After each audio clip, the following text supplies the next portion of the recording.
सो hi friends, आज जो भी हमें जीके और करंट अफेयर्स वाला कवरेज करना है, तो एक्चुअली कल 24 को कैबिनेट की मीटिंग हुई है और उसमें काफी इंपॉर्टेंट डिसीजन लिए, जिसमें 6 decisions are very very important. तो इसलिए क्वेश्चन फॉर्मेट को आज हटा के मैं उन 6 डिसीजंस को लेके आया हूँ, because they are very very important question answer के हिसाब से भी, और जो हमारे सब्जेक्टिव क्वेश्चन होते हैं हर तरह से, दीज आर वेरी इंपॉर्टेंट। तो आज का पूरा सेशन रहेगा those very important 6 cabinet decisions. ठीक है, पूरे 6 कवर करेंगे, ध्यान से देखिएगा। It is a complete coverage of all those news. ठीक है, so this cabinet was headed by the prime minister Narendra Modi ji. 6 edition थे, पहला देखिएगा। फर्स्ट, सो एक नया फंड बनाया गया जिसकी हम बात करेंगे। यहां पे फंड देख लीजिए, animal husbandry infrastructure development fund. मतलब एनिमल हस्बेंड्री से रिलेटेड जितना भी इंफ्रास्ट्रक्चर है उसको डेवलप करने के लिए जो फंड है उसकी यहां पे बात हो रही है। सो अभी जो एक स्टिमुलस डिक्लेयर किया था सरकार ने, जिसको हम बोलते हैं आत्मनिर्भर भारत अभियान, उसका स्टिमुलस पैकेज जो था उसी के अंडर इसको डिक्लेयर करा गया, उसी का पार्ट है ये। ठीक है, टोटल फंड की अमाउंट कितनी हो देख लीजिए, 15,000 crore rupees. This fact is very very important, 15,000 crore rupees. ठीक है, चलिए अब ये फंड क्या करेगा वो देख लो आप। वैसे नाम से क्लियर है काफी कुछ, फिर भी देख लीजिए। इट विल इंसेंटिवाइज या इंसेंटिवाइज होगा ये। ठीक है, infrastructure investments in dairy, meat processing and animal feed plants. ठीक है, सो इसको इंसेंटिवाइज कर दीजिए, स्पेलिंग सही कर दीजिएगा। ठीक है, सो डेयरी, मीट प्रोसेसिंग और एनिमल फीड प्लांट्स, इनमें इन्वेस्टमेंट के लिए, इनके इंफ्रास्ट्रक्चर को बढ़ाने के लिए इंसेंटिव यहां पे दिए जाए। ठीक है, इसके बेनिफिशियरीज कौन कौन हो सकते हैं? प्राइवेट सेक्टर को और एमएसएमईज को लाने का अच्छा प्रयास यहां पे करा गया है। सो बेनिफिशियरीज कौन होंगे? एफपीओज मतलब फार्मर प्रोड्यूस ऑर्गेनाइजेशंस, उसके बाद जो एमएसएमईज है हमारे, देन सेक्शन 8 कंपनीज, ये वो कंपनी होती हैं which are involved in the development and growth of art, culture, environment, research, education, etc. ठीक है, then private companies and also individual entrepreneurs, इन सबको बेनिफिट्स मिलेंगे इस चीज के। ठीक है, और फैक्ट्स देख लीजिए। अब इसमें ये जितने भी कैटेगरीज मैंने बताई आपको, एंटरप्रेन्योर्स, कंपनीज एक्सेट्रा, इनका कंट्रीब्यूशन 10% रहेगा। सो 10% margin money contribution is by them, जो मैंने बताया आपको। बाकी 90%, remaining 90% would be the loan component which will be made available by the scheduled bank। ठीक है, सो 10:90 का यहां पे ये प्रपोर्शन रहेगा। उसके अलावा गवर्नमेंट ऑफ इंडिया इंटरेस्ट, जो पूरा इंटरेस्ट या लोन है वो भी सस्ता मिलेगा। इंटरेस्ट रेट का सबवेंशन या मतलब कमी उसमें करी जाएगी। Government of India will provide 3% interest subvention to eligible beneficiaries. तो ये रेट कम मिलेगा। उसके अलावा टाइम पीरियड का देख लीजिए। So there will be 2-year moratorium period for repayment of loans with 6 years repayment period thereafter, मतलब उसके बाद। बट इस पूरी कहानी में मुझे 10 और 90 की बात इंपॉर्टेंट लगी यहाँ पे, और यहाँ पर 15,000 करोड़ और बेनिफिशियरीज की लिस्ट, ये जरूरी है। ठीक है, अब देखिएगा इसके लिए एक और क्रेडिट गारंटी फंड भी बनाया गया है, वो और देख लीजिए। तो इसी से जुड़ी हुई चीज है। Government of India would also setup a credit guarantee fund 750 crore rupees का, जिसको नाबार्ड मैनेज करेगा। नाबार्ड, ठीक है, क्या करेगा ये? Which would provide credit guarantee to the projects which are covered under the MSME defined ceiling. जो अपडेटेड सीलिंग है उसके हिसाब से यहाँ पे बेसिकली क्रेडिट गारंटी फंड है, नाबार्ड संभालेगा। नाबार्ड का नाम यहाँ पे बहुत जरूरी होगा, यहां सवाल बन सकता है। ठीक है, और कवरेज कितना है? Guarantee coverage would be up to 25% of the credit facility of the borrower. ठीक है, चलिए अब कुछ समय पहले, ये तो अभी आप देख रहे हैं, एक और फंड कुछ समय पहले बनाया गया था। ये अभी का डिसीजन नहीं, थोड़ा पहले का है, उसका इंफॉर्मेशन भी साथ में दी गई थी, वो देख लीजिए। तो गवर्नमेंट ऑलरेडी अनाउंस कर चुका है किसका, हाँ सॉरी, गवर्नमेंट ऑलरेडी अनाउंस कर चुका है किसका, सेटिंग अप ऑफ डीआईडीएफ मतलब डेयरी इंफ्रास्ट्रक्चर डेवलपमेंट फंड। ठीक है, वो 10,000 करोड़ रुपीस का होगा, और पर्पस क्या होगा? For incentivising investment by cooperative sector for development of dairy infrastructure. तो डेयरी रिलेटेड एस्पेक्ट की पहली बात हो चुकी है, और यहां पे बात हो रही है एनिमल हस्बेंड्री। एक खास बात आपको ध्यान रखनी पड़ेगी कि ये जितनी भी चीज होती है एनिमल हस्बेंड्री या डेयरी, इसमें से जो हमारा आउटपुट होता है उसका 50 से 60% वापस प्रोड्यूसर के पास आता है। मतलब मार्जिन अच्छी है। तो इस कारण से जितना भी ये बजट बनाए गए हैं, जितना भी फंड रखा गया है, उसका गिव अवे काफी होगा। अच्छी खासी इनकम बढ़ेगी फार्मर्स की या उन लोगों की जो इसमें इन्वॉल्व होते हैं। 50 to 60% वापस आता है, उतना कमाते हैं, ठीक है। तो इकोनॉमी को दोबारा रिकवर करने के लिए right from the base level ये स्टेप काफी बढ़िया होगा। खासकर 50 टू 60% की मार्जिन ध्यान रखिएगा। और एक चीज और, ये जो एनिमल हस्बेंड्री का फंड बना है, इसमें उम्मीद करी जा रही है कि डायरेक्टली और इनडायरेक्टली मिला के लगभग 35 लाख लोगों को एम्प्लॉयमेंट अपॉर्चुनिटी का क्रिएशन होगा। 35 लाख, ठीक है, डायरेक्ट और इनडायरेक्ट मिला। ये कहानी थी हमारी, शॉर्ट फॉर्म भी देख लेना, AHIDF, animal husbandry infrastructure development fund.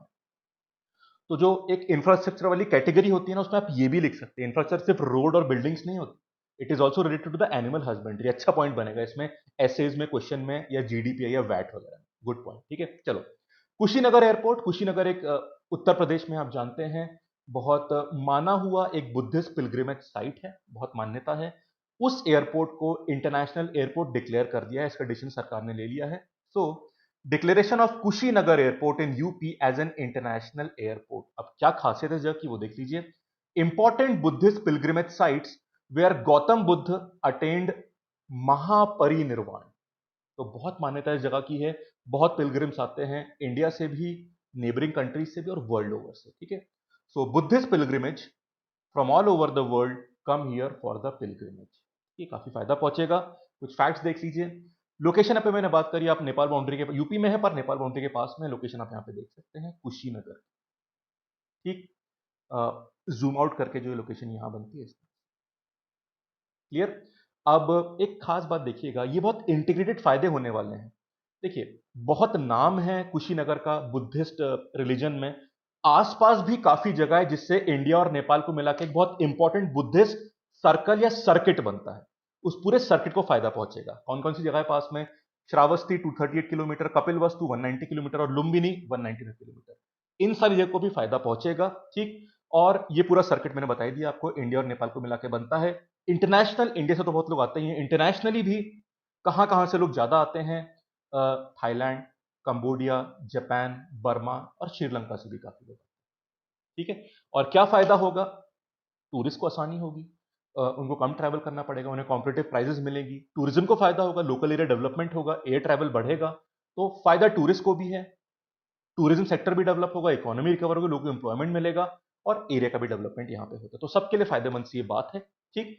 और हाँ, ये यहाँ पे कहानी बनती है। एक चीज और, जो हमारी क्या कहते हैं कि बेसिकली कल्चरल इंटीग्रेशन जो वर्ल्ड लेवल पे होता है, उस हिसाब से भी चीजें बढ़िया रहेंगी, ठीक है। ताकि सिर्फ ऐसा नहीं कि भाई मेजर एयरपोर्ट्स हमारे जो इंटरनेशनल वाले हैं, डिसेंट्रलाइजेशन ऑफ एयर ट्रैवल होगा, बढ़िया बात। समझ गया ना बात? चलो ठीक है। एक और very important decision, third decision पे आ जाइए।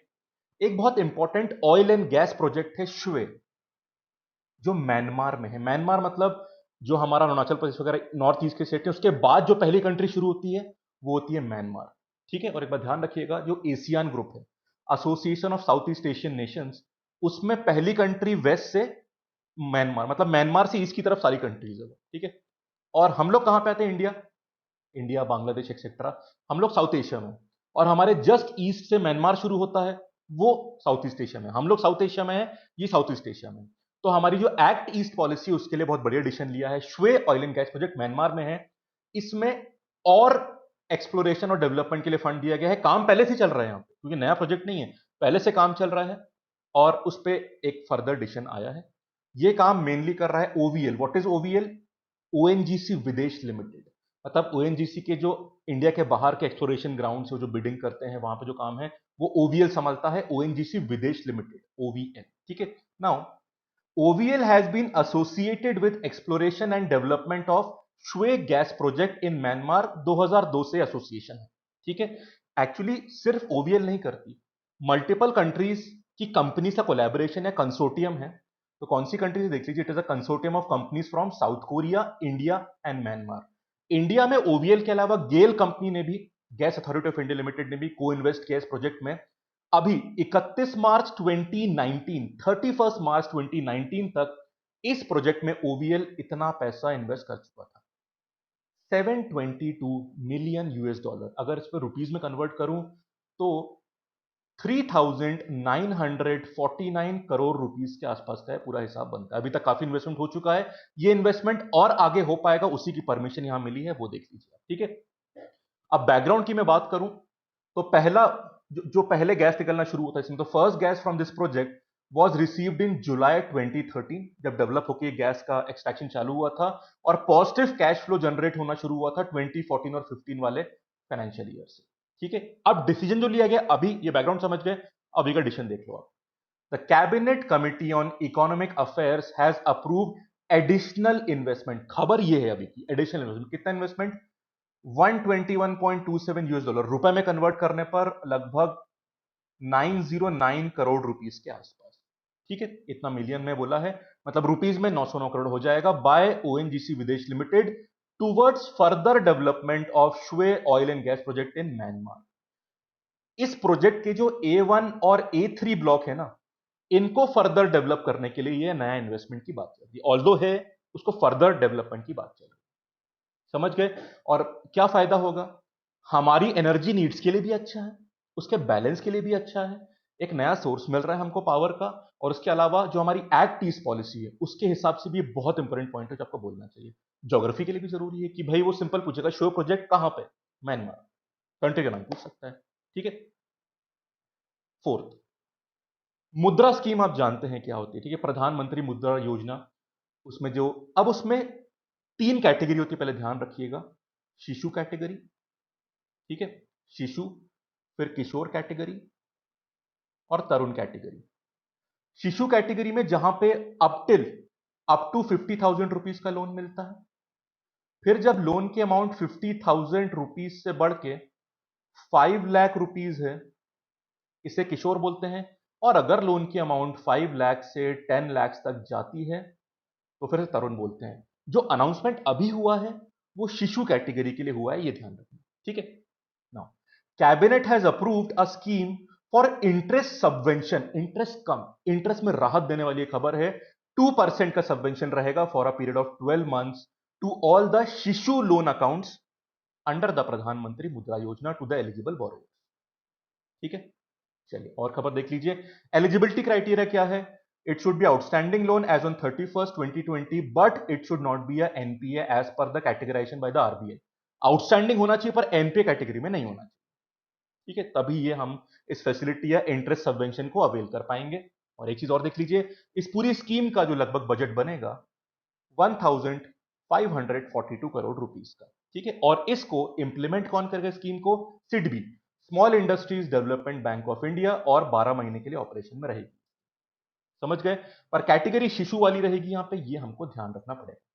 ठीक है, चलिए बाकी डेफिनेशन तो खैर मैं बता ही चुका हूं पहले ही आपको कि अंडर प्रधानमंत्री मुद्रा योजना 50,000 तक के लोन शिशु कैटेगरी में आते हैं, तो मैंने क्लियर कर दिया था पहले ही आपको। और जो इसको लैंड करते हैं वो मेंबर इंस्टीट्यूशन जो रजिस्टर कर चुके हैं मुद्रा लिमिटेड में, वो लैंड करते हैं। कौन हो सकते हैं ये, शेड्यूल कमर्शियल बैंक्स, एनबीएफसी हो सकती हैं, माइक्रो फाइनेंशियल इंस्टीट्यूट हो सकते हैं, etcetera, MFIs, NBFC, commercial bank, जो भी रजिस्टर्ड है वो इस तरह के लोन्स दे सकते हैं। ठीक है, 2% का सबवेंशन है, ये मेन खबर है अभी। ओके, दो डिसीजन और फिर कहानी खत्म। स्पेस सेक्टर में अच्छे कदम लिए गए हैं। एक नई बॉडी क्रिएशन का डिसीजन अप्रूव करा गया है। द न्यूली क्रिएटेड बॉडी का नाम देखिए, in space Indian national space promotion and authorization centre. ये ध्यान, इसकी मॉडलिटीज पूरे भी आना बाकी है, बट प्राइवेट सेक्टर को, प्राइवेट कंपनीज को स्पेस इंफ्रास्ट्रक्चर के डेवलपमेंट में एक भागीदार बनाना, पार्टिसिपेंट बनाना, यही पर्पज रहेगा। ठीक है, चलिए अब यहां ध्यान दीजिएगा। This will provide a level playing field for private companies to use Indian space infrastructure. ठीक है, it will also hand hold, promote and guide the private industries in space activities through encouraging policies and friendly regulatory environment. तो उनका involvement यहां पे हो पाए, because उनका involvement अभी तो काफी कम है। तो हैंड हेल्ड मतलब बिल्कुल बेसिक लेवल से उनको ग्रो करवा के इन्वॉल्व करवा। ठीक है, क्लियर होगी बात? चलिए लास्ट देख लीजिए। एक कमीशन बनी है जिसमें जो बैकवर्ड क्लास की लिस्ट होती है उसका सब कैटेगराइजेशन करने के लिए, सब कैटेगराइजेशन करने के लिए उस कमीशन का टेन्योर बढ़ा दिया गया है। तो पहले कमीशन के बारे में जान लीजिए। ये जो कमीशन है सब कैटेगराइजेशन वाली, डिटेल अभी और बताऊंगा मैं आपको। This commission was constituted under article 340, article का नाम ध्यान रखना, of the constitution, with the approval of president. Date क्या है, 2 अक्टूबर 2017। इसे हेड कौन करे, this is again very very important, retired justice Shrimati G Rohini. ठीक है, फंक्शनिंग चालू करी थी 11 अक्टूबर 2017 से। जी रोहिणी जी जो हैं आंध्र प्रदेश हाई कोर्ट में जज रह चुकी हैं और दिल्ली हाई कोर्ट की पहली विमेन चीफ जस्टिस थी और वहीं से फिर रिटायर करी। ठीक है, फोटो भी मैंने बाद में लगाया, बता दूंगा मैं आपको। अब ये क्या कर रहे हैं, basically this commission has interacted with all the state and union territories which have sub-categorized OBC and the State Backward Classes Commission। ठीक है, तो मतलब स्टेट बैकवर्ड क्लास कमीशन और बाकी स्टेट गवर्नमेंट से बात करिए, जो कैटेगराइज सब कैटेगराइजेशन हो रहा है ओबीसीज का, उस प्रोसेस को ये लोग कन्वीन करते हैं, उसको एनालाइज करते हैं पूरा। अब देखिए इससे फायदा किसको पहुंचने वाला है, पहले वो देख लीजिए, फिर मैं आपको इस खबर पे लाता हूं। इस कमीशन से, इसके काम से, all person belonging to caste and communities which are included in the central list of SEBC, मतलब socially and educationally backward classes, but which have not been able to get any major benefit of the existing scheme for reservation of OBCs in central government post and for admission in central government education institutions would be benefited।